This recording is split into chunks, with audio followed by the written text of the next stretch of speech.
안녕하세요. 요즘 파주의 임현주. 이상원입니다. 네, 안녕하시죠? 네, 네. 날씨가 너무 좋습니다. 완전 요새, 이제 봄이 없어졌어요. 네. 완전히 겨울에서 바로 여름으로 그렇지만 넘어가요. 아직도 벚꽃잎이 바닥에 쫙 깔려 있어서, 그렇지. 며칠 전에 출근하는데 앞차가 지나가는데 그 차 위에 있었던 벚꽃들이 확 날리는 거예요. 그래서, 나를 위해서 꽃을 뿌려주는군. 이런 생각을 했습니다. 아이고. 눈꽃이 막 휘날리죠. 네네. 이번 주 수요일 날 그 파주는 음. 보궐선거가 있었습니다. 네. 파주가 아니라 뭐 전국적으로 보궐선거가 있었죠. 그러니까 그렇죠. 4월 7일 재보궐선거가 있었는데요. 재선거는 그 뭐죠? 재선거와 보궐선거 합쳐서 재보궐이에요. 우리 같은 경우는 이제 안소희 의원이 의원직을 수행하다가 네네. 국가보안법으로 인해서 이 자리가 비게 되면서 이제 보궐, 그러니까 자리를 메꾸기 위한 보궐선거고요. 서울시장, 부산시장과 마찬가지고 재선거는 당선이 무효화가 돼서 다시 선거하는 데가 몇 건 있었던 거죠. 그래서 합쳐서 재보궐선거라고 해서 네. 4월 7일 날 이제 모아서 이제 같이 하게 됐습니다. 그래서 이번 주에 가장 큰 이슈는 4.7 재보궐선거가 아닌가 이런 생각이 드는데요. 그렇죠. 네, 어떻게 뭐 개표 잘 보셨습니까? 네, 봤죠. 뭐 요번에는 전국적으로 뭐 빨간색이 돌풍을 일으켰더라고요. 보니까. 그래서 참 민심이라는 게 무섭구나라는 것들을 좀 보게 되었던 것 같아요. 가만히 보면은 우리나라 국민들이 맞아요, 정말 짱이야. 그러니까요, 정말 이게 정말 아니 그러니까 이렇게 현명할 수가 죄송합니다. 이제 하여간 전체적으로 한마디로 말하면 우리 국민들은 현명하다. 그때그때 잘 견제하게 하고. 그러니까 네네. 그러니까 그 말이 맞는 것 같아요. 모든 선거는 국민이 이긴 것이다. 맞아요. 맞죠? 네. 그러니까 선거는 항상 국민이 이기게 돼 있습니다. 그래서 이기는 국민을 위해서 이기는 국민들에게 얼마나 제대로 일을 했는지를 보여주는 게 선거잖아요. 벼락치기 해서 시험 잘 보면 어차피 뽀록 나게 돼 있는 거고 평소에 국민을 위해서 시민을 위해서 일을 얼마나 열심히 했는가가 드러나는 거고 그거에 대해서 국민은 가타부타 말도 안 하고 있다가 이제 딱 점수를 매기는 거죠. 그러는 게 아니었느냐라고 저는 이번 선거에 대해서 생각을 합니다. 근데 그 국민의힘이 잘해서 승리를 했을까요? 어떻게 보셔요? 이거는 뭐 개인적인 생각이니까. 네네. 그러니까 뭐 대부분은 그 반사 이익이라고 많이 얘기를 아니 하더라고요. 그러니까요. 그쵸. 반사 이익이든 뭐든 간에 하지만 저는 그냥 국민이 이겼다. 국민의힘 당이 이겼다. 이런 뜻이 아니고 국민이 지금 이번 같은 경우는 현명하게 선택을 했다. 예를 들면은 말하자면 집권 세력이잖아요. 여당에 대해서 너네 이런 식으로 할래? 라고 해서 이제 이렇게 회초리를 든 거죠. 그런 의미에서 이제 국민이 이겼다라고 하는 거고 국민이 모든 정당 위에 있는 거라고 저는 생각을 하는 의미고요. 국민의힘이 이제 서울시, 부산시를 비롯해서 많은 지역에서 보궐선거에 승리를 했는데 국민들이 볼 때는 이제 잘해서 찍은 게 아니라 민주당이 못하니까 너네 그러면 안 된다라고 해서 찍은 거 아닌가 이런 생각을 하는 거죠. 저는 그렇게 평가를 합니다. 저도 비슷하게 생각을 하는데 다만 저는 염려스러운 게 뭐 제가 뭐 정당인이라서 좀 뭐 이런 말씀 드리는 걸 수도 있겠지만 그 참 안타까워요. 그러니까 우리 대안이 민주당이 못해서 회초리를 드는데 그 뭐 진짜 뭐 많이 혁신하려고 하고 개혁하려고 하는 모습은 있지만은 뭐 과거에 국정농단 세력들과 그런 부분을 선택할 수밖에 없는 그런 정치 구조?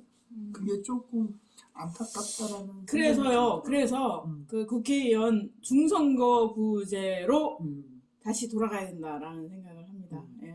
저는 예, 예. 국회의원 중선거제도 중선거제인데 저는 그것만 좀 됐으면 좋겠어요. 그러니까 대통령 결선 투표제만이라도 도입이 되면 좋겠다라는 생각이 들더라고요. 그러니까 항상 이게 그 가장 그 권력의 핵심은 거기 대통령 선거에 집중이 되잖아요. 거기서 결선 투표제라도 실시가 된다라고 하면 국민들의 의사를 정확하게 다양하게 반영을 할 수 있는데 대부분 내가 찍은 아, 표가 잠깐만요. 네네네. 그 얘기를 하니까 그런 생각이 드네. 파지에 이번에 국민의힘당 박수현 후보가 네네. 48.7%예요. 네네. 그러면은 그럼 결선 투표가 되는 거죠. 결선 투표를 하게 된다면은 그렇죠.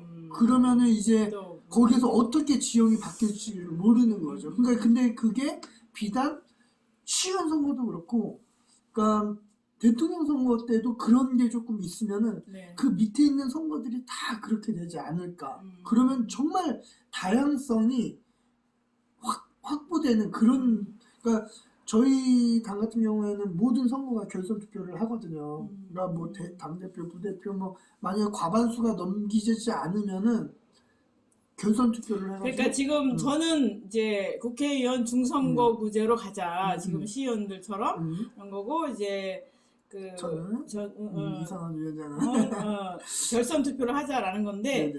이게 비용이 많이 들어요. 그래서 제 의견에 많이 따라주시면. 아니 저는 근데 그게 아니라 어쨌거나 그 다 필요한 건데요. 저는 일단은 대통령 중심의 이런 체제는 이미 아니다. 이 행정체계가 지금 대통령이 많은 권한을 갖고 있는 그렇죠. 것처럼 내각제로 보이지만 거의 의원 내각제 형식으로 이제 내용상은 권한은 많이 그쪽으로 가고 있잖아요. 그렇죠. 그렇게 네, 가요. 그런 면에서 볼 때 국회의원들이 그러니까 다수당이 그러니까 지금 양당 거의 양당 중심으로 갔는데 다수당이 한 5, 6, 7, 8개의 당이 의원을 잘 나눠 먹어야지 이렇게 된다는 거죠. 그러기 위해서 저는 국회의원 중선거구제를 저는 강력하게 주장하고 또 국회의원 지방 그 선거에서는 저는 그 중선거제보다는 오히려 그 지난번에 좀 난도질이 됐지만 저는 완전 연동형 비례제를 가는 게 그게 다양한 의사를 표현하고 그러니까 다양한 유권자들의 그걸 표현할 수 있지 않을까 그렇게 의회가 구성이 돼야 되지 않을까라는 생각이 들더라고요. 네네네. 그러니까 지금 요번 선거를 거치면서 이렇게 선거하면은 선거 제도에 대한 고민을 하게 되잖아요. 이런 담론들이 자꾸 떠들어져서 의견이 모아져야 되지 않을까. 예전에 이제 그 선거법 관련해서 이제 하는데 국회에서 토론할 때 가봤거든요. 네. 그랬더니 어떤 학자분이 그런 얘기를 하는 거예요. 선거법을 고치는 거는 헌법 개정보다 어렵다. 막 이런 식으로 얘기를 하는 거예요. 왜냐하면 국회의원들이 그렇죠. 자기 이해가 딱 걸려 있으니까 그렇죠. 이게 안 바꾼다라는 거죠. 그런 면에서 선거법만 바꿔도 우리나라가 엄청 변할 것이다라는 얘기를 하는 거예요. 예, 그래서 중선거구제랑 그다음에 또 저는 이제 광역 연방제 생각을 좀 합니다. 네. 근데 저는 이번 보궐선거 때문에 기대를 할 수 있는 게 뭐냐면 지금 어쨌든 민주당이 180석은 아니지만 170몇 석 갖고 있잖아요. 제가 봤을 때는 이번이 기회라고 생각을 해요. 그러니까 그간에 요번에 민주당이 심판을 받은 것도 그러한 우리가 좀 사회를 더 잘 하는 그런 개혁 입법들 있잖아요. 그거를 제대로 안 했기 때문에 이렇게 심판을 받은 건데 이제 사람들은 다 알고 있거든요. 어떻게 해야 된다라는 과제들이 다 있는데 그것들을 민기적 안 한 거죠. 그러다 보니까 이렇게 심판이 됐는데 민주당 이제 내년에 또 대선이 있잖아요. 근데 이 1년 동안에 민주당이 가진 그 거대 의석으로 지금 뭐 아까 말씀하셨던 뭐 선거법 개정이나 이런 개혁 입법들을 잘 한다라고 하면 대한민국이 더욱더 맞아. 살기 좋을 것이고, 아니면은 정말 이제 진짜로 또 과거를 회귀하는. 그러니까 요번에 이렇게 됐는데 정신 차려야죠. 네? 그렇죠. 그래서 아니 왜 못하는 거예요? 다수당인데 그러니까 거대 여당인데 왜 자기들이 필요한 거는 그냥 개혁 입법을 속전속결. 왜 안 하는 거야 도대체 민주당 우리가 국회의원을 왜 뽑았는데 진짜 정말 지금 하여간 지금은 제가 자중을 하겠지만 여기 안 보이는 데서 저는 막 욕을 하고 있는 중입니다. 도대체 이게 뭡니까? 신경질나 진짜. 뭐 국민을 뭘로 보는 거야 도대체. 자기네는 아무것도 안 해놓고. 그래서 요번에 나 선거운동 할 때 나 그거 보고 너무 화가 났어. 뭐? 임시정부가 못한다고 조선통독부에 투표를 하시겠어. 아니 이거 무슨 소리야 이거. 그러면은 아니 국민의힘당 찍은 사람들은 조선통독부에 지지한다는 얘기가 뭐예요? 아무리 투표를 권하고 싶고 그다음 선거가 중요하다고 해도 국민을 투표에 뭡니까 도구로 이용하는 그런 언사를 어떻게 할 수가 있어요? 진짜 난 그때 너무 화가 나갖고 이게 내가 요번엔 선거에 신경도 안 쓰긴 했지만 이렇게 흘러들어가는 거 제가 찾지도 않는데 흘러들어가는 것들 있잖아요. 근데 세상에 그거를 돌리고 있는 나 진짜 민주당 정신 차리십시오. 당신들이 국민을 그렇게 보니까 국민한테 외면 받은 거예요. 일각에서는 정신 차리세요. 우리 정의당 탓하시는 분들도 있더라고요.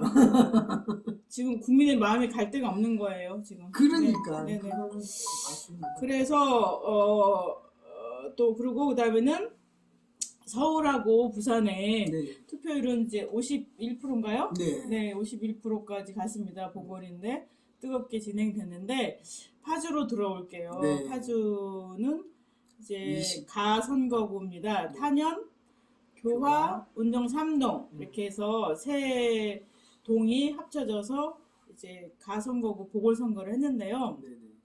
보궐선거에 네. 뭐죠? 더불어민주당의 손성희 후보, 네. 그다음에 국민의힘당의 박수현 후보, 그다음에는 진보당의 김명중 후보 셋이 나와서 네. 이제 겨루었습니다. 네. 네. 선거.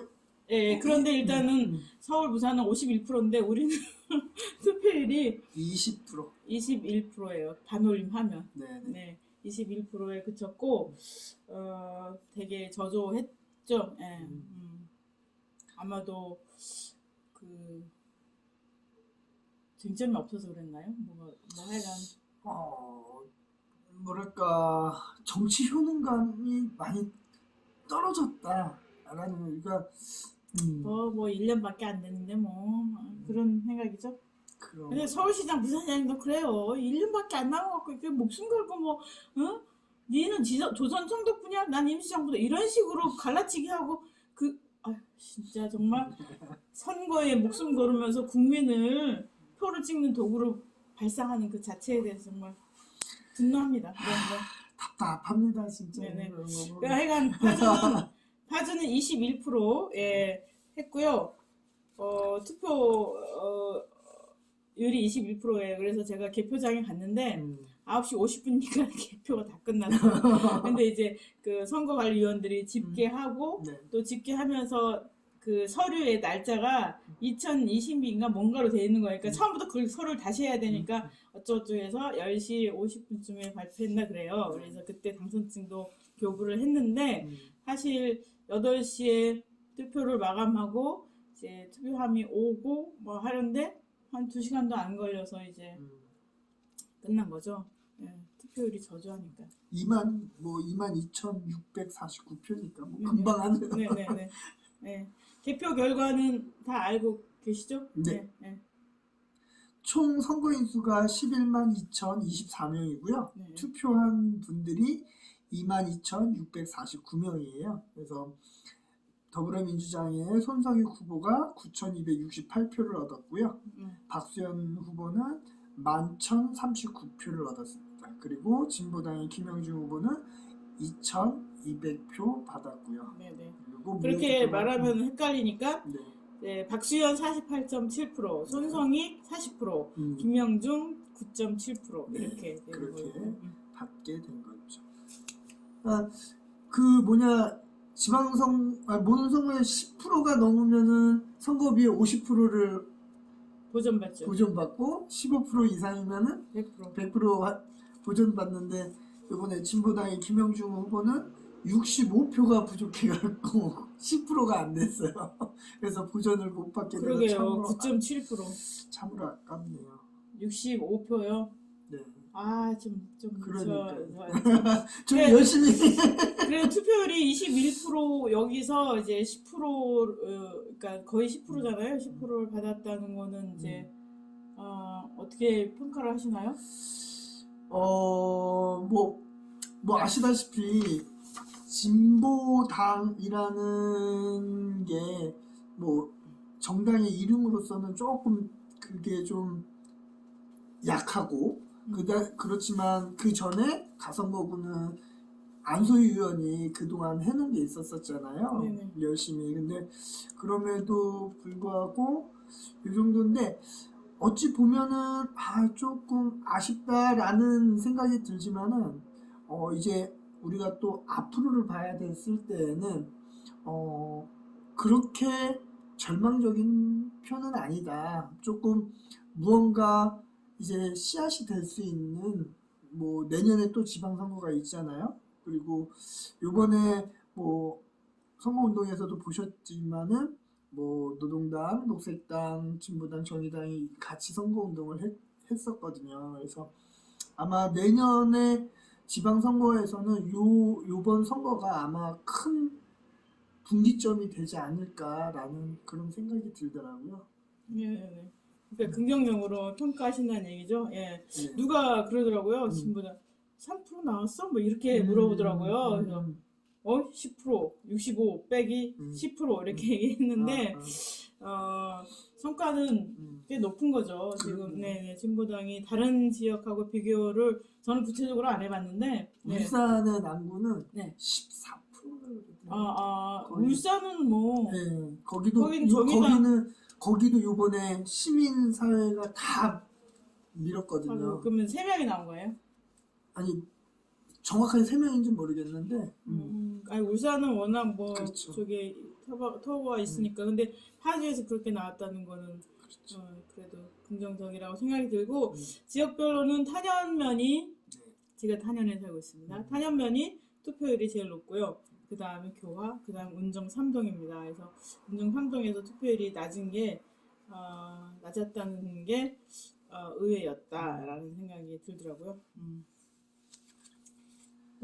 이 파주의 보궐선거에 대해서 한 말씀 평가를 하신다면? 뭐 파주에서도 뭐 시민들께서 심판에 투표를 했다라는 거고 그리고 뭐 변화의 조그만 이렇게 시작점이 될 수 있는 정도의 그게 됐다라고 자평을 합니다. 네네.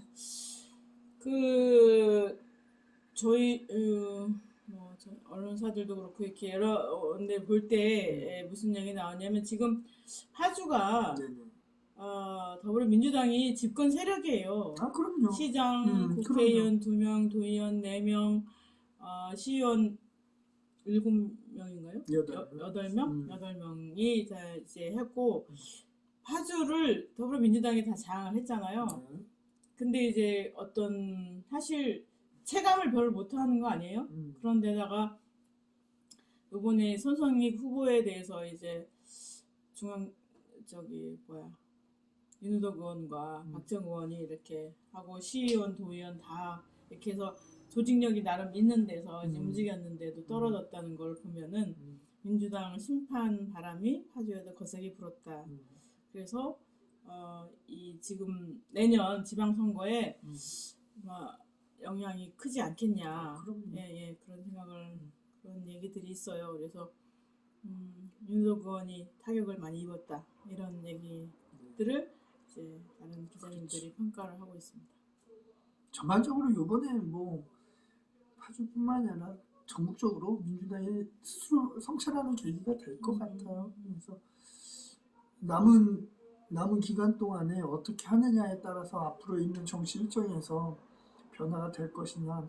근데 오히려 시민들 입장에서, 국민들 입장에서는 너무 다행인 것 같아요. 서로 이제 그 국민들의 그걸 위해서 서로 경쟁할 거잖아요. 좋은 정책으로.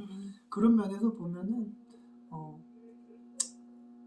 좀 기대가 되고요. 근데 저는 정말 아까 전에 말씀드렸지만 우리가 1번 아니면 2번, 2번 아니면 1번. 저는 이런 거는 조금 좀 이제는 타파돼야 되지 않은가라는 그러니까요. 생각이 타파되기 위해서는 국민들한테 뭐 이렇게 지금 서울시도 13명이 나왔어요. 예? 그랬는데 아무도 모르잖아요. 그런 것처럼 이렇게 이렇게 그 거대 당 쏠림이 안 되도록 이렇게 제도로 그래, 제도를 바꿔야 돼, 바꿔서 제도. 국민들이 선택권을 그래. 해줘야 돼요. 사실 지방선거도 그렇고 뭐도 그렇고 나온 사람 둘 중에 셋 중에 뽑는 거잖아요. 그래서 사람들이 무슨 뭐 그 사표론에 그게 되게 크다니까요. 그래서 뭐 차악이라도 찢자라고 하는데 그러니까요. 그런 시대는 이미 지났고요. 이제 국민들도 이제 민주의식이 높아져서 그냥 이렇게 하는 게 아니 말하자면은 그놈 중에 그놈을 해서 하는 게 아니라 이제는 본인의 마음이 갈 수 있는 정당을 빨리 찾아야 될 것 같고 또 정당들도 그렇게 좀 거시적이고 구체적인 정책을 갖는 것으로 국민의 마음을 사로잡으면 좋겠다 이런 생각이 듭니다. 결선 투표제나 꼭 도입됐으면 좋겠습니다. 저는 네. 진짜로. 중선거구제로 가야죠. 연동형 비례대표제. 지방 연방제. 더군다나 통일 관련해서는 광역 연방제로 가야지 되고 그래야 북도 연방에 하나 두 개 뭐 이런 정도가 되고 우리 남쪽도 경기도 뭐 이런 충청도 이렇게 연방으로 가야 되고 그 다음에는 지금 보면은 지방이 지금 우리 파주는 수도권 안에 있으니까 그런데 지방은 지방 국립대도 미달이에요. 그렇죠. 그러니까 뭐 지금 맘만 먹으면 시험 안 보고 국립대 갈 수 있고 국립대는 등록금도 우리 딸도 뭐 잠깐 안 했지만 하여간 등록금도 사실 면제예요. 국가장학금으로 다. 그렇게 그러는데도 불구하고 하는 거는 이 수도권 집중 현상이 너무 큰 거거든요. 그래서 이 문제를 진짜 국가적 차원에서 고민하고 이 문제를 해결하기 위한 광역, 지방, 연방제에 대한 고민도 좀 많이 했으면 좋겠다 이런 생각을 저는 갖고 있습니다. 그리고 그게 통일로 가는 징검다리 역할을 할 것이다 이런 생각이 들고요. 언제 이거 가지고 한번 확 논의를 해, 막 이거 한번 날짜 난상 잡으면 할까요? 네. 그러니까 네네. 이 저출산 문제도 있고 막 정치개혁 이렇게 하자라고 해서 시민들이 아니 우리가 무슨 학자도 아니고 이론가도 아니고 그렇다고 또 그 정치 개혁에 대해서 목숨 건 사람들도 아니잖아요. 각자의 자기 생활을 하면서 느낀 것들을 이제 단편적이나마 이렇게 던져보는 식으로 난상 좌담회 뭐 이런 거를 해보면 좋겠네요. 아니에요. 제가 봤을 땐 국회에는 이미 개혁적인 것들이 다 돼 있어요. 근데 결정을 안 하고만 있을 뿐인 거예요. 그러면 계획적인 거 다 갖고 와봐서 검토해보면 되잖아요. 그렇지. 네. 국민들이 그래서 이거 하세요. 이거 하세요. 이거 하세요. 이렇게 자꾸 이렇게 꼰질러야지. 도대체 지금 무슨 뭐 검찰 개혁하자, 뭐 언론 개혁하자 말을 하면 네네 하는데 한다고 하면서 아무도 안 하니까 열받은 거잖아요. 그러니까 그전에는 아예 이렇게 딱 그리고 그전에는 봐봐요. 민주당이 맨날 국민의힘 때문에 못한다 했잖아요. 의석수가 모자라. 지금 의석수가 다 차 있는데 왜 못하냐고. 못하는 게 아니라 안 하는 거예요. 그러니까. 그러니까 완전 열받게 만드는 거지. 네. 그러면 지난번에 저희가 그 공직자 재산 관련해서 그렇죠. 이제 그 의문을 던졌고요. 그래서 이제 5가지 질문을 던졌습니다. 지난번 영상 뉴스에 이거에 대해서 의회에 해당되시는 4명의 의원님들이 답을 해주시기 바라고요. 저희 신문사에서 바로 이제 공문을 네. 띄어서 보낼 예정입니다. 그 의원님들한테도 보내고 시의장한테도 한번 보내고. 의회에 보낼 거예요. 네, 그렇죠. 의회. 네, 의회에 보내고 그다음에는 도의원 한 분에게는 그렇고 그다음에는 좀 이게 민심을 보니 국회의원들 재산에 대해서도 많은 의문을 갖고 계시더라고요. 그래서 그 관련해서도 여러분들의 제보는 항상 받고 있으니까 작은 거라도 문제를 제기를 해주시면 좋겠습니다. 그래서 지금 고양시 같은 경우는 전 공직자의 네. 재산을 공개를 했잖아요. 선출직만 말고 파주시도 파주시 전수조사. 공무원의 재산을 전수조사해서 투기 여부가 있는지. 그렇죠. 파주는 지금 완전 개발에 광풍이 불고 있는 게 되기 때문에 이게 반드시 필요합니다. 지금 자진신고. 시에서 하는 자진신고 센터 갖고 뭘 하겠다 이거는 말이 안 되는 거고요. 공무원들도 자성을 해야죠. 지금 코로나로 인해서 국민들이 공무원에 대한 반감이 적지 않습니다. 이제 모범을 보여야 되고요. 국민의 민생을 더 돌봐야 될 공무원들이므로 공직자 아닙니까? 그리고 저희들이 공무원한테 관을 붙여요. 예전에는 뭐죠? 주사 석임 아니 그랬는데 지금은 주무관이라고 그래요. 응? 8급 9급도 다 주무관, 서기관 또 뭐죠? 그렇게 관자를 붙이잖아요. 관이란 뭡니까? 시민의 돈으로 일을 하고 먹고 사는 사람들 아닙니까? 그러니까 공직자 재산을 공개를 좀 빨리 해줬으면 좋겠습니다. 그리고 파주시도 결단을 내려서 자진신고센터가 아니라 그렇죠. 전수조사를 해서 고양시처럼 털고 딱 가면 좋지 않겠습니까? 네, 그렇게 했으면 좋겠습니다. 다시 한번 촉구합니다. 네. 파주시 공직자의 재산을 전수조사할 것을 촉구하는 바입니다. 오늘은 하실 말씀? 아닙니다. 네네. 네, 할 말씀 다 드린 것 같습니다. 네네. 저는 속이 시원하네요. 국민은 항상 이깁니다. 그렇죠. 지는 거는 국민이 아니라 당신들입니다. 정신 차리십시오. 네, 감사합니다. 네.